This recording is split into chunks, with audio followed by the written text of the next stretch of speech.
Ronnie Lazaro.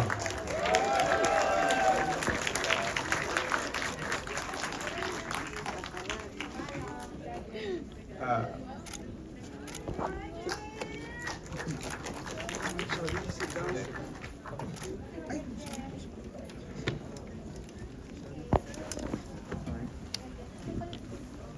Nasaan yung mic? Sorry. Who has the mic? Mic's not here. Where's the mic? No. No. Hello, goodbye. Sorry, where's the other mic? Who has the mic? Ayun, okay. Dito lang yan, dito lang yan. Janine, I guess Janine, let's start with you. Okay. Since ikaw yung first time working with Love DS. Yes. Yeah, so maybe you can tell us a little bit about your experience. Sorry, telling you turn off again. Una sa lahat, thank you so much to everyone for watching. Thank you talaga for coming and supporting Qcinema and Phantosmia. So thank you so much. It was my first time to work with Direct Lab and it was so much fun. Despite the theme of the story, kontra sa bigat nung pelikula and nung character, sobrang grateful ko to be part of the Love team kasi parang pamilya talaga sila eh. Direct Lab's team is a crew of 12. So it was very intimate.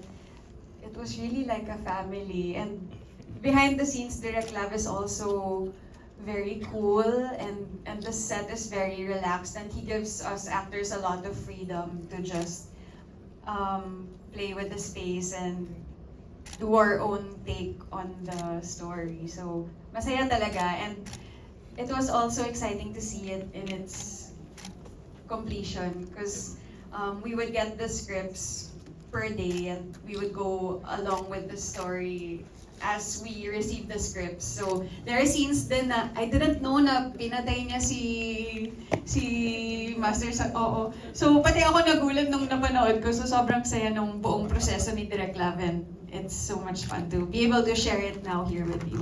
For our foreign guest, she didn't know that Hilarion killed the major, and she was surprised. Just see. I don't know much about your process, Janine, but did your process change in having to work this way? Yes, super. Because usually my process is highly based on the script. Like to ease my anxiety and my nerves, I read the script like over and over and over again. And that's how I get to know the character. But with Direct Lab's process, we would get the script per day, only containing the scenes that we would shoot on that day. So I remember getting the first script and only seeing that Reina was shaking and nervous, and I didn't really know why. So the story was revealed to me also per day, and I guess in that way, my process really just changed into being open to what will happen and just being present in the moment and in the scene. Alan, so art director, you're the art director. Was it always planned for you to join the cast, or was this another one of those lab things? Or Alan, baka pwede ka.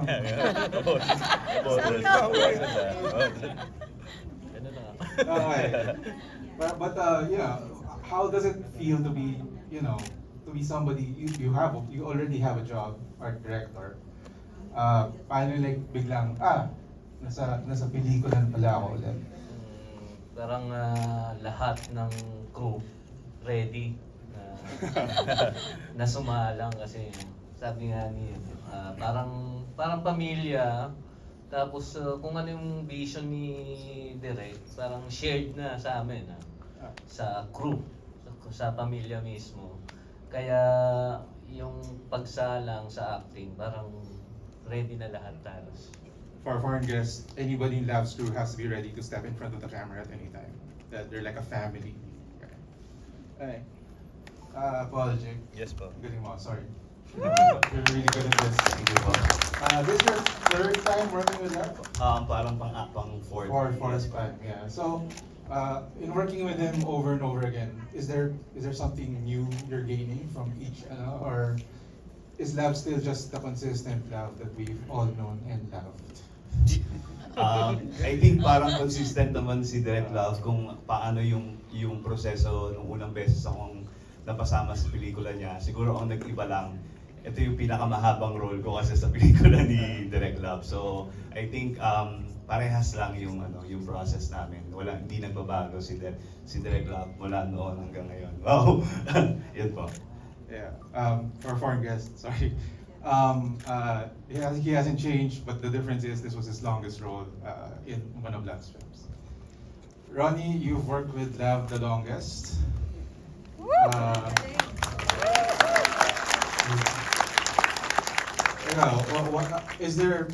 Is there something that you think has changed in Lav in working with him for this long? I don't know. Love is love. Yeah. You know, maybe there are changes, but it's always the same. He's organic, so he's there's always. There's nothing I can't really define at this point. What's the difference between the past and him now? Well,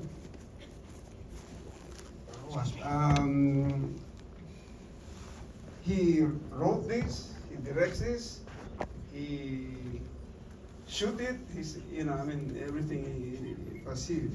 So, but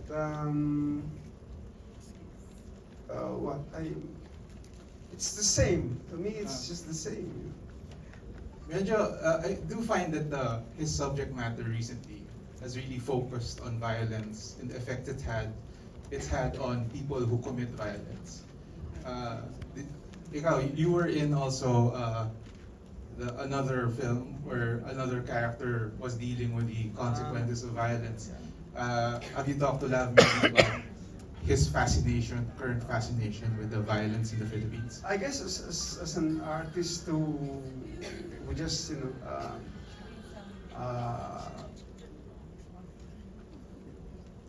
takes it from what's happening outside, and that's the world is like that. It's violence, it's in front of us. It's our daily bread. People dying left and right, here, there, everywhere.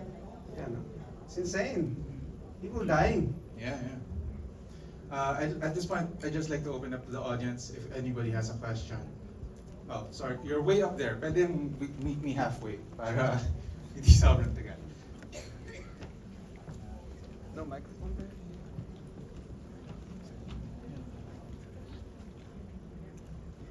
Hello po, congratulations on the film. That was really Thank you. good. I just have a question towards the last part of the film. Because we all saw Master Sergeant Hilarion Zabala killing Major Ramon Lucas, right? So, is the thesis of the film trying to focus on the solution of violence just simply equating to more violence? Or do you interpret it in a different light? This is one of those questions na mahirap kasi wala si Love sa Yun nga eh. Yeah. But no, Ronnie, what's your interpretation? I don't know. Right now, it's love has more authority for but violence begets violence. And this is what it's all about right now in this world that we are living. We kill each other. Yeah. It does seem like this one is more explicit about. Hilarion was telling Reyna to fight back, right? And it feels like there has to be a breaking point where the people who are oppressed have to fight back. I don't know if I can say that Love is calling for revolution, pero revolutionaryo naman si Love. Diba? Questions? Okay. Janine, ngayon ka lang nakaganap ng ganyan na role, yung perang may sakit na ano. Paano mo pinaghandaan yung role mo dito? Kasi ang galing-galing mo dito sa film na to. Hindi po.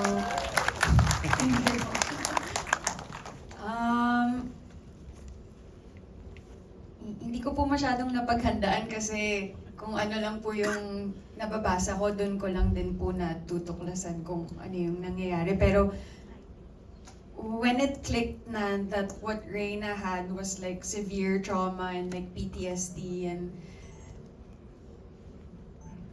it was the worst physical manifestation of her oppression. I guess ang pinaghugutan ko na lang is that feeling of being stuck in like a different parts of my life. And maswerte din talaga kasi sobrang galing ng mga ka-eksena ko. Nakakatakot naman talaga si Major, tsaka si Hazel. si Ate Hazel, sobrang nakakatakot. So, yun po. For a foreign guest, she wasn't able to prepare much because she was getting the story as it went, and she basically improvised. And yeah. In the moment. But in the moment, but she had help because her cast members are so scary. Yeah. Questions? Sorry, fastest. Hi, I just want to congratulate the cast, who's fantastic. And Ronnie, I'm so glad to see that you're back doing movies and film. And I wanted to ask, does anybody know why it was shot entirely in black and white? Again, difficult question Yeah. without love. Alan, baka may ano ka, may insight. Ayan, si Aaron. Ayan. Dali na lang. Yung black and white kasi ayaw ni Direk na magkaroon ng parang distraction gamit yung kulay. Okay. Plain yung plainness nung mga eksena.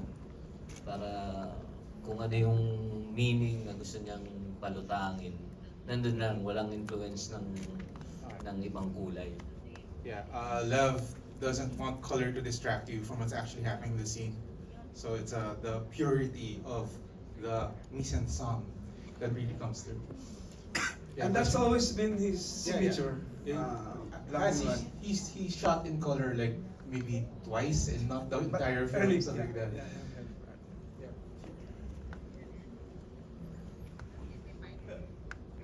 So first of all, I would like to congratulate everyone sa movie. Thank you. Sobrang galing niyo po, lalo na si Major, nakaka-instant talaga siya. And that's how good the cast is. And my question po is for Miss Janine. So you shared kanina lang na this is your first time working with Direct Love. So when you, nung natanggap niyo po ba yung role na to, is may idea na po ba kayo sa filmography niya, or have you watched any of his films before? Thank you po. Yes, actually, it was one of my goals, like super high goals to work with Derek Love. And then luckily enough, I worked with Ate Hazel in a TV series in Dirty Linen. So when we were doing Dirty Linen, I kept telling her na, Ate, if ever there's anything I can audition for Derek Love, or if you need me to do anything, kahit dumaan lang ako, like please, I really want to work with him. I've always admired his work, and then I'm so happy she remembered my begging, because after we finished Dirty Linen, she invited me to do a film, which is something else, not Phantosmia, but that one hasn't been shown yet. I think there's Is it still Servando or no, it's not? Oh, something wow, isa pa. else. Dami talagang project. And then, so this is actually the second film that I shot with Direct Love. It just so happens that it came out first. So that's how it happened. Then, true enough, the experience was so great. So it's such a dream. So thank you, Ate Hazel, for agreeing, and Direct Love, of course. We have time for one last question. Oh, one last question. Here we go.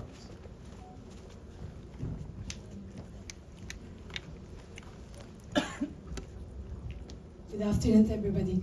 Hindi ko pwedeng palampasin tong napaka-amazing moment na to. Pamangkin ko si Poji. We're so proud of you. His mother is on there. Yung mapayat na yun. Yung mother niya. Sobrang amazed ako kasi pagkakakilala ko sa kanya, he's so funny. A funny guy. Sa family namin. Tapos ganun yung role niya. Nasyak ako, pinatay pa siya ha. Pero very proud ako. Project, we love you so much. Salamat po, Mama. Thank you. Tita. So since hindi yung question, there's one more question.